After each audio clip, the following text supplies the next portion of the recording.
And some areas of this hack put you into like a false sense of simplicity, because you'll fall through rooms like that and be like, oh, that room, like, I didn't have to fight through it. I just fell straight to the bottom and all the way through the door. But then you have to turn around and go back up, and you're like, oh. Oh, I see now. So we have to kill the two hidden men here, the two hidden monsters. Because if you don't, that's a good way to take really stupid damage here. Now let's open the door. I have been saying, as our Metroid journey has taken us through several iterations of the game now, that if you can finish the game, you can basically do everything that I'm doing. I think I might retract that statement for Metroid rotation. There's a lot more going on in this hack than just knowing how to do the tricks. You also have to know the maps extremely well. Know what rooms you don't want to poke your nose into. The good news is, I don't think there are any items that are going to be impossible to retrieve. I think all the items in the game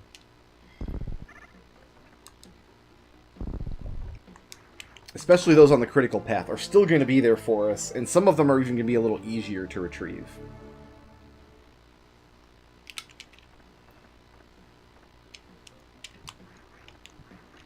Always weirds me out where you can stand and where you can't in that little tunnel. I don't know if that's something that had been changed, or if that's something that... if it's just a... if the world is always shaped like that, and I just noticed it now in the rotator. And there's a few rooms, like especially large Meridia rooms, I find this is true in, that I just can't keep the shape of in my head, so they end up being...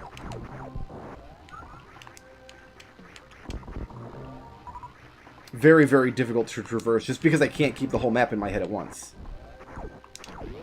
Oh, we don't want to hold right. Oh no, we don't want to... this is the new bridge, and we don't want to be on the wrong side of the new bridge. Okay, we're good. You do not want to fall on the wrong side of the new bridge, trust me.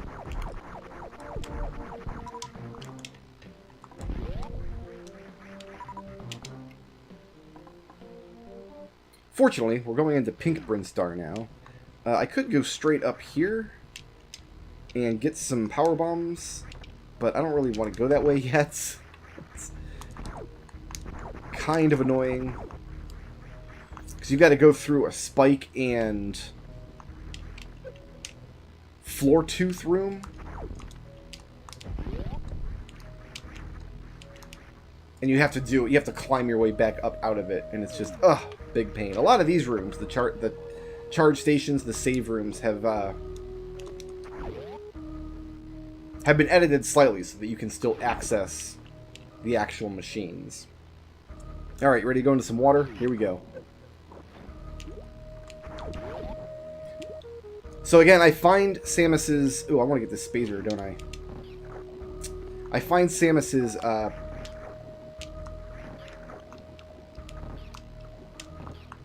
movement underwater kind of tricky to describe.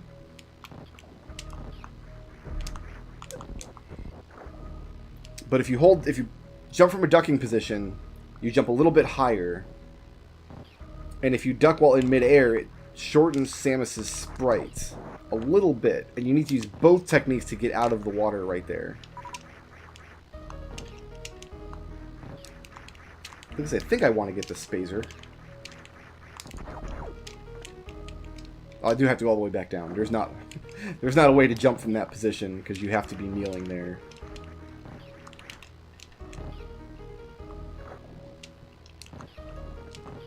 But we do definitely want the Spazer. Why not? Why not take it? It's right here. Actually, I wonder if that door is in my way up there. That's a possibility.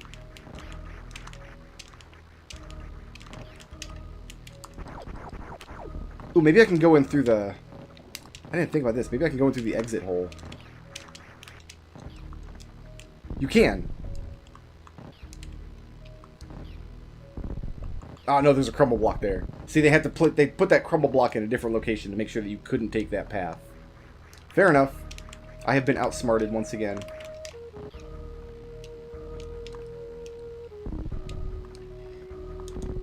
But in the end, excuse me. Wasted a super missile there. I was just talking about how smart I am, and then I wasted a super missile at the same time. Oh well. Alright, now we have the spritzer. We have a slightly wider beam.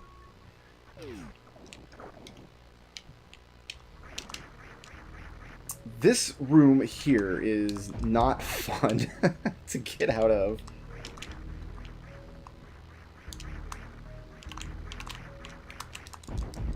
I think I've got to bomb that. Oh, no, I don't, because I can use... Actually, maybe I do.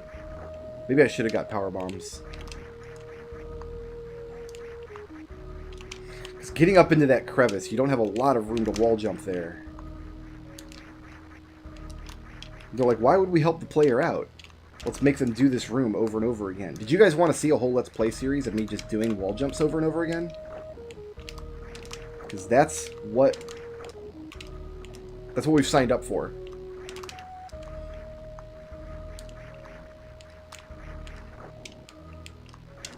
It's what we're here to do.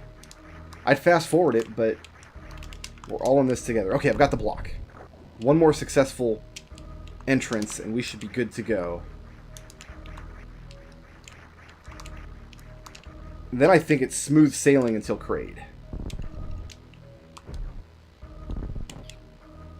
Alright. Going for a swim.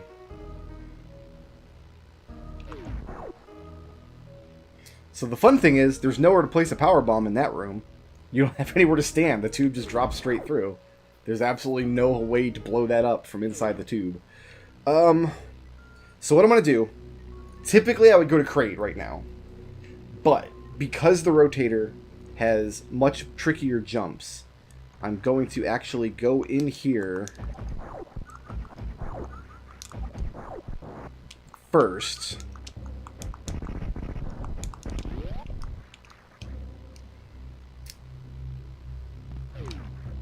Take the high jump boots, which will just help me in Kraid's area of the map.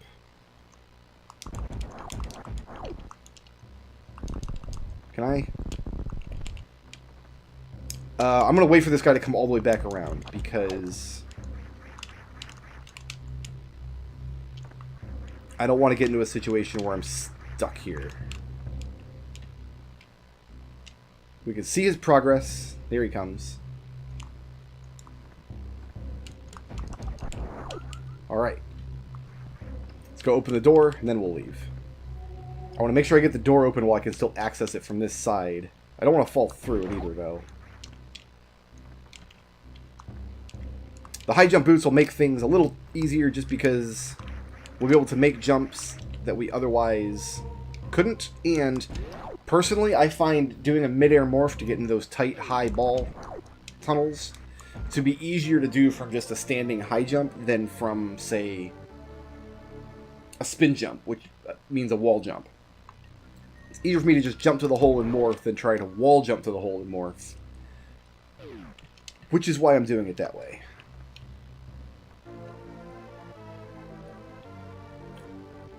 I will also be using the handy dandy save point here.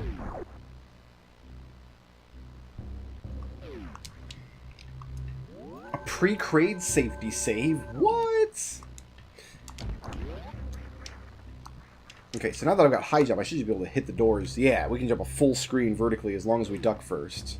So no more last second wall jumping to get through a door that's above my head now. Alright, let's head back right into Brinstar. It's where Kraid lives. Some items are more valuable in Rotator, obviously. Some items are less valuable. Because you have fewer straight hallways to run on, the speed booster is actually very, very situational at best. Oops. I knew that was going to happen. Tried to mid-air morph through the door and went through the door instead. Okay, well, we don't want to accidentally open this door or else we're just going to be in Door Town forever. So let's do a double bomb jump instead. That's going to be a fun tunnel to get back up, but as you can see, we've already kind of done worse. I'm just going to screw attack these key hunters here. Where you at, buddy? Ah, I knew there was one more.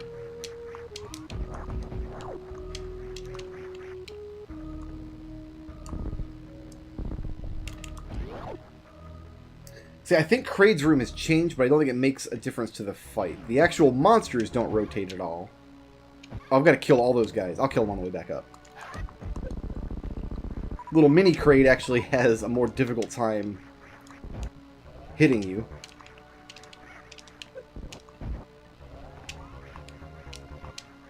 It's just easier to screw attack these guys. The thing is, though, if you hold the shot button, you actually can't wall jump. When you try to wall jump, you will lose your spin. I don't know why that happens, so what you have to do, if you want to do a maneuver like this, is jump at the wall and release the shot button before you wall jump. You'll hold your charge until you either contact an enemy or land on the ground. If you land on the ground, you will just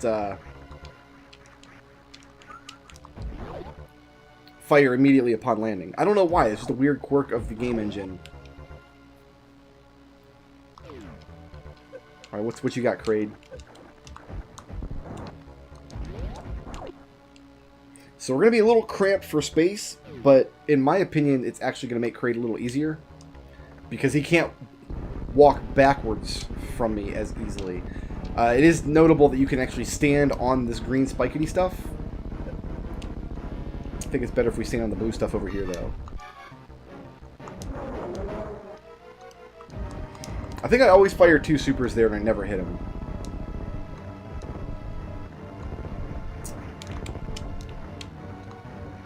Can I wall jump off of Kraid?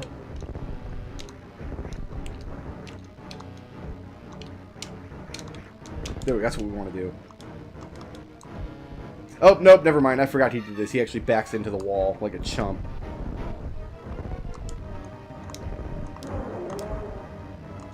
One more. I think either a missile or a super will get him at this point. Right in the face, and I still got a super left. Beautiful. So yeah, no, Kraid's not supposed to back through the wall like that. But even though, if you look at the map, that looks like a 2x2 room. It looks like it's 2 blocks wide by 2 blocks tall.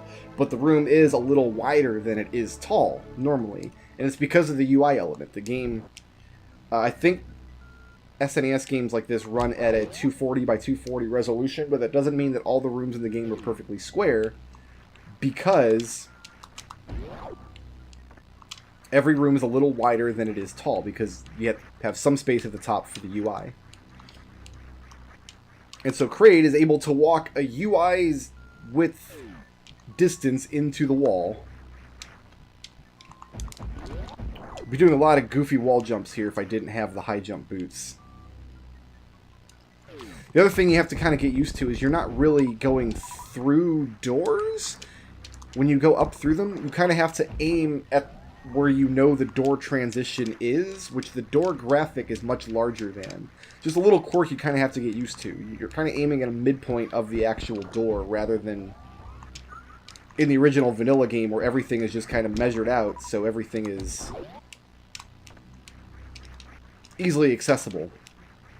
And there are some areas we gotta wall jump off the last block to get enough height to get up through the door.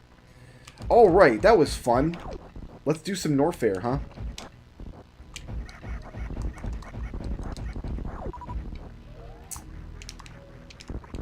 So we are going to get the speed booster. I did mention the speed booster is a little bit devalued, but there's one puzzle in the game that still requires it. And actually, I think it's only one room. I don't think I can think of a second room where the speed booster is even usable. There you have to just know how high you're getting on your jump, because you're jumping into a tunnel, you can't see your sprite, you just gotta know how high you're gonna be to know when to place that bomb. Come here, guys. Let me tell you a bedtime story. It goes like this. Boom! Good story. Ah, there's my E-tank. So yeah, we're gonna go down to Norfair, but here's the problem. Typically, you get the Varia suit going to Norfair, and the Varia suit protects you from the heated rooms of Norfair, from the ambient heat. The problem we're going to have, though, is a lot of those rooms have lava at the bottom, which means they're flooded, and we're going to have to drop down into the lava, and that's gross and weird, and the Varia suit does not protect you from lava damage. What is a boy to do? Well, first we're going to safety save again. And you can do the lava run. You can just sink down through the lava and navigate through.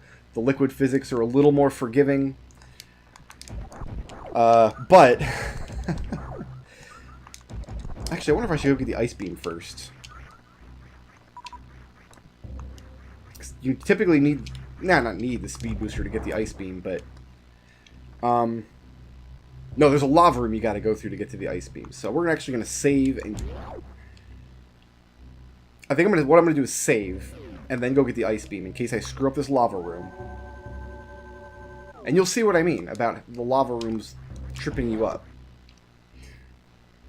So the first room we're gonna go through is one you typically either have to run or mockball through. What we're gonna do is just wall jump quickly up the left wall.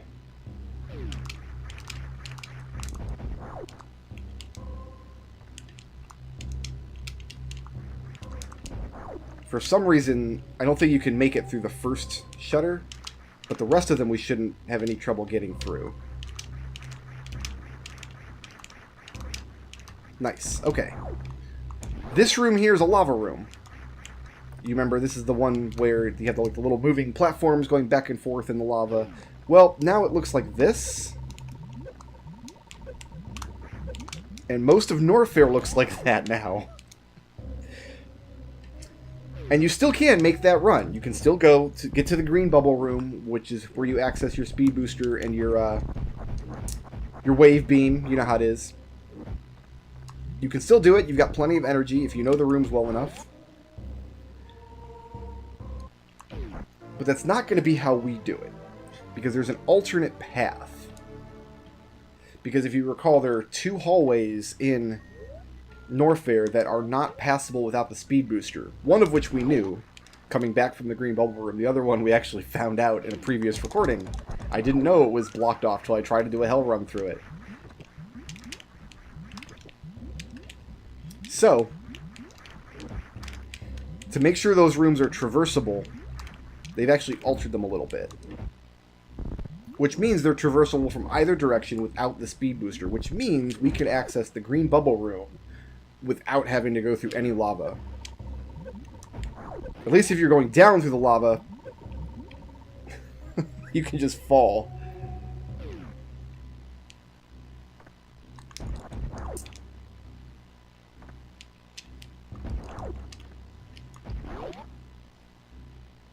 So, we're going to drop another safety save. We're still going to pick up all the usual Norfair stuff. We're going to get the speed booster. We got the ice beam. I'll definitely get the wave beam. That wave beam's good times. That's something you don't want to miss. Maybe instead of counting items that I've gotten for this run, I should just count how many times I saved, because I think I'm going to set a new record. So this room here typically is not traversable without the speed booster. What they've done is just removed some of these blocks out of the way, so you can fall all the way down and not have to worry about it. Otherwise, there's too many of those lava rooms like that. Here we are in the green bubble room.